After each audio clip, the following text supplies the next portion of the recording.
what a long day. Julle?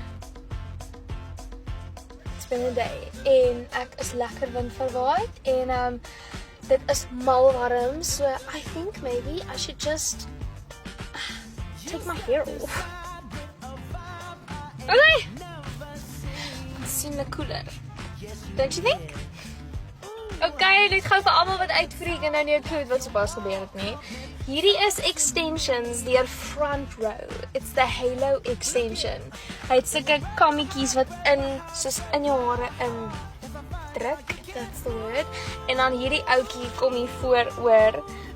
Just to keep it back in place. There's extensions wat jy nie fisies hoef te install nie, so you can use it when you want to.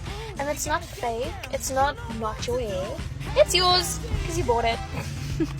I mean, why not have the option om lang hare te hê en dan kort hare direk daarna? Just by the snap of your finger.